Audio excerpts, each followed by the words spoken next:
Welcome to The Explainer. Today, we're diving headfirst into a massive 260-page technical playbook. I'm talking about NASI's Industrial Manufacturing's SAP S/4HANA Treasury and Risk Management Project document. We're going to trace this whole thing from the initial business concept all the way through to technical cutover.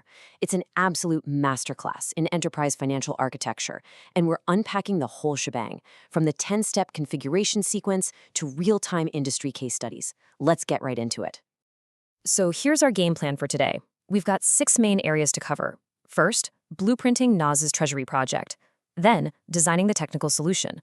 Walking through the 10-step configuration sequence, looking at account logic and secure workflows, testing the 9-stage lifecycle, and finally, diving into some real-world industry case studies. Let's kick things off with Section 1, Blueprinting NAS's Treasury Project.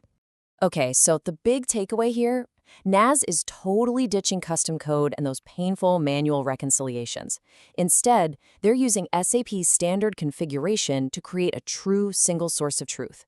Every single treasury posting lands directly inside S/4HANA's Universal Journal, which you might know as ACDOK.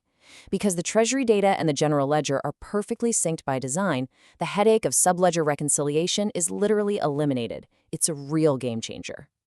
Moving right along to Section 2. Designing the technical solution. Now, it's crucial to understand that TRM absolutely does not operate in a vacuum. Think of it as a central hub. It links directly to financials for your accounting, to materials management for things like purchase orders, to sales and distribution, and even to bank communication management for automated Swift messaging.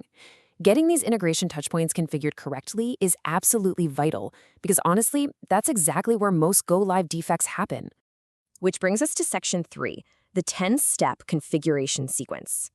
Setting up this system requires very specific building blocks. It's a strict linear progression. You start way over on the left with the organizational structure, and you finish up on the right with workflow.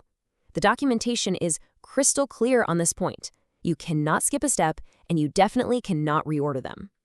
Why is it so rigid? Well, because every single step completely relies on the one before it. Think about it. You just can't map out account determination if you haven't even defined your flow types yet. And there is no way you can test authorization roles if your org structure doesn't even exist. Trying to skip ahead is literally the #1 cause of rework in these kinds of implementations. So don't do it. Up next is Section 4, Account Logic and Secure Workflows. Let's zoom in on something called the indirection layer. In SAP TRM, a flow type, like a fixed deposit capital increase, is never hard-coded directly to a general ledger account. No way. Instead, it routes through this generic, reusable account symbol first.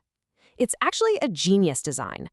It means you can reuse the exact same logic across completely different company codes that might have totally different chart of accounts numbering.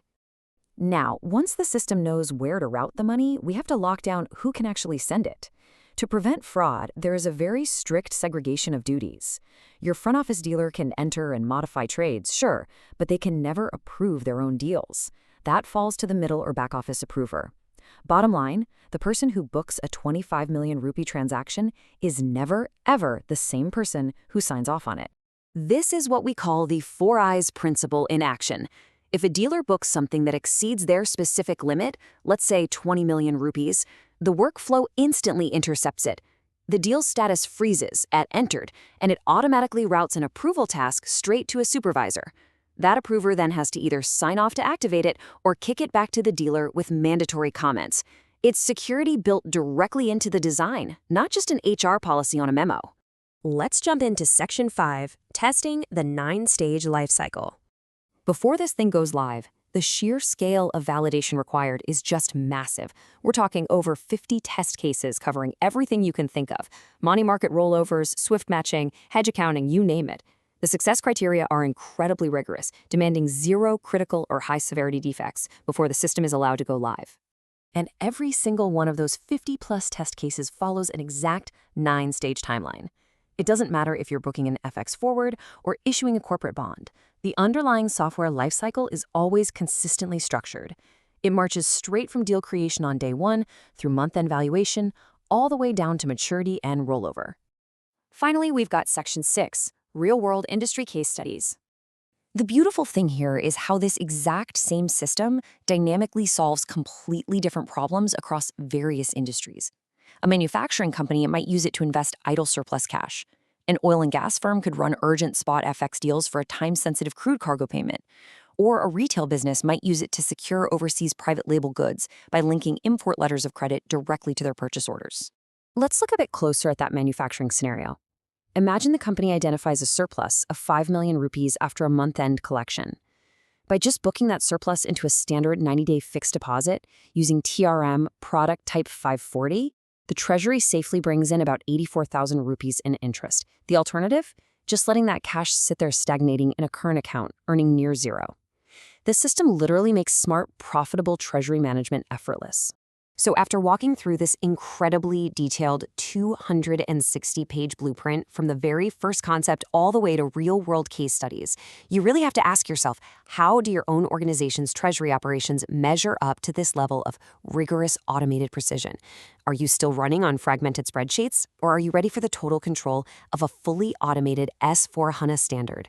Thanks so much for joining me on this explainer. I hope it gave you a crystal clear look at the power of this system.